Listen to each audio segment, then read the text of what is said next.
Hi guys, Jeff at Slavens Racing. This video is about how to change fork springs in the new WP Explor forks that are found on KTM, EXC, and XCW and 6 days models. I think those are the ones that they're on, and then also the Husqvarna TE models.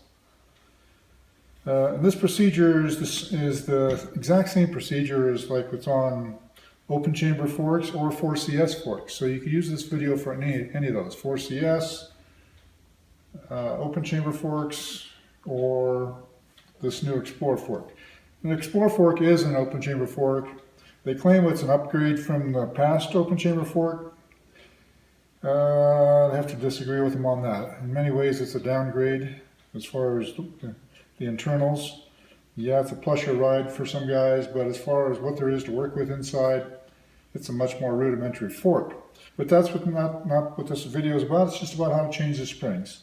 So the first thing you need is a special tool. This is a factory tool, which is way overpriced. We have a Motion Pro version of this, which is only 17 or 18 bucks, but you will need that to remove the fork cap. You could use some gigantic crescent wrench or channel locks, but this cap is very fragile. It's very soft, and it's got a black anodized coating, and if you use something other than the special tool, you're going to nerf it up and it's going to look like hell. And you might not even get it off. You might just round this and make a real mess. So I do not recommend you even attempt that. So the first thing is to loosen it up. So you can, if you don't have soft jaws in your vise, you can do this with the forks mounted in the triple clamps. Just loosen the top triple clamp bolts and leave the top or the bottom ones tight, and then just unscrew it just, like a half a turn to break it loose while it's in the triple clamp, and then slide the fork out of the triple clamp.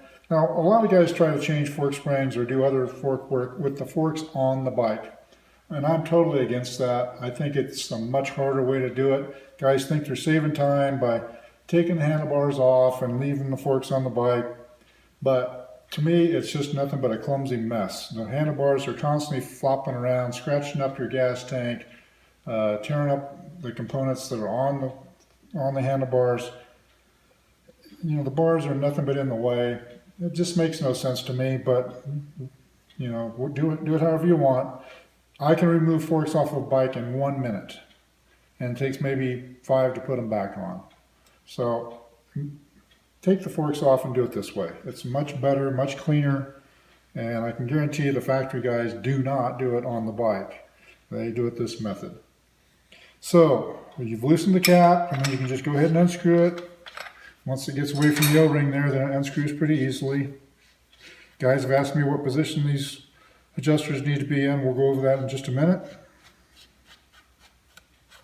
This is a very quick and simple procedure. So the outer tube just slides all the way down. They're usually kind of sticky because the seal gets dry, and just slide it all the way down. Then you can either pull this spring down and put a wrench on, because there's a big nut right here that requires a 24 millimeter wrench. So you can either fit one between the spring coils, or you can pull the spring down. I think you can pull the spring down and do it that way. I haven't even tried it. Let me give it a shot here. Yes, you can. And then you can loosen the cap. So that basically locks the cap onto the spindle. So just loosen that up. And unscrew the cap off the spindle. Now, a question I get quite often on any of these style forks, no matter if it's this style or another, is when you're unscrewing it, you'll get to a point to where it's hard, and guys think they're going to do some damage to the fork. At this point, I'm going to move this wrench down here between the coils. This is not a very good wrench for this. It's a little too fat. I'll go back to this then. But let's see here. I need a little skinnier wrench. This one's been ground on some, but for this application, a little thinner wrench would be good, but this will still work. So right here, the cap feels stuck on there. Well, when it gets towards the end of the threads on the spindle, Sometimes there's a little rough spot in there. Just keep unscrewing it, it'll come off. Just push on through it.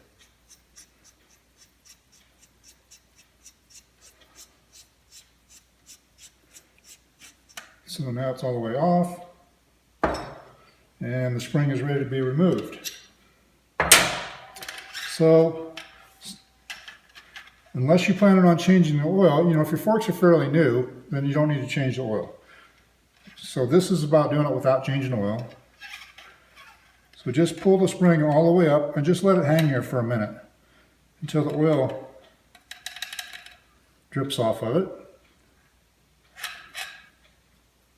Now it's ready for the new spring to go back in, but before we get to that point, I'm going to show you a little bit of a trick here on the cap.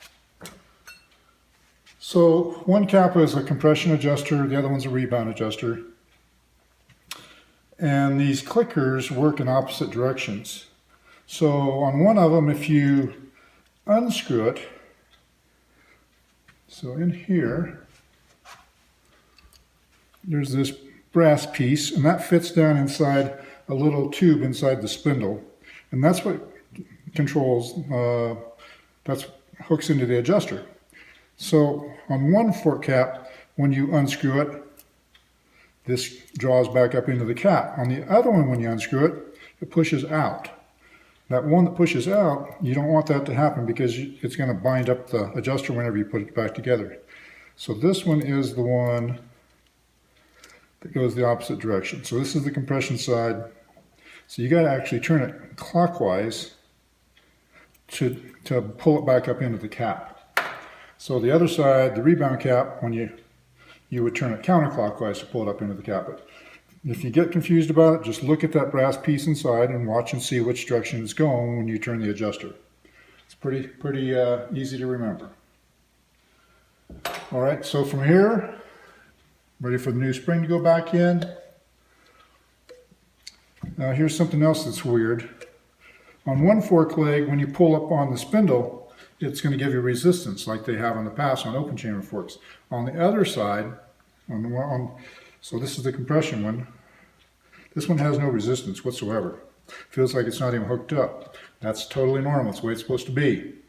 On the other fork leg that has the rebound adjuster on it, you're going to get resistance when you pull up on it. So just remember that, because this one, it makes it harder to keep the spindle up to slide the spring on because it just wants to fall down. And so from here, we've got a lot of threads showing, so that tells me that this piece is screwed all the way down onto the spindle. If you only have a few threads showing, well then you need to grab the spindle here and screw this spring guide down. So this piece is called the spring guide, this black plastic piece, and it's got a hydraulic anti-bottoming device here. So this section of it right here slides into a cup on the bottom to create anti-bottoming. And then this part of it, the fluted black part, is just to guide the spring. So I've got my new spring rate. I'm going to drop it down. You got to be a little bit quicker on this side because the spindle is going to want to fall down. So I'm going to drop this real quickly, and then I'm going to push the spring that direction or pull it towards me, either one, just to keep that spindle from falling all the way down. I'm going to do that again and again until I get the spindle up where I want it. You can also just grab it with grab one of those flutes with a pair of pliers and do it that way. And I probably should have done that. So give me just a second to grab something here.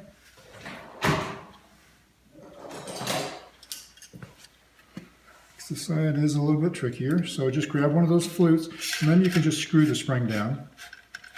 And that way, this is sticking up and it's easy to put your cap back on. Otherwise, you're going to fight it. So just grab it with a pair of pliers. I mean, these are actually chain circlip pliers, but you can use needle nose, you can use regular pliers. Just something to grab it to hold it up while you get the cap started. And so now you can see here, hopefully, that there's a bunch of threads showing here, but this cap is bottomed onto the spindle. So you guys go, well, how am I going to get it to screw down the rest of the way? Well, actually, you don't get the cap to screw down farther. The spring guide piece comes up to the cap when you turn it. So get your wrench back in here. There we go. You got to kind of force it in there, unless you have a really skinny wrench. And then you've got to start turning this down. A little bit of a slow process. So sorry I can't speed this up more for the video, but it is what it is. And these caps, like I said, are black anodized, and it's really easy to mark them up and make your nice new bike look like crap. So take your time on this and make sure you use the right tools. And like that, I slipped because I was hurrying. So there we go. So now they're bottom together. Now I'm going to tighten it. You can look up the torque spec if you want. I don't torque them, I just tighten them. Now this is ready to go back into the outer tube. And then of course use the wrench and tighten this all the way down. I don't torque that either, I just snug them up. Then it's ready to go back in the bike. One thing that you should do, which makes it just a little bit easier, you can do it on the bike or off the bike, but I prefer to reset this adjuster before you install it on the bike. And see, this adjuster is nice and free, so that means it was installed correctly. That's really all there is to it. That's all for now.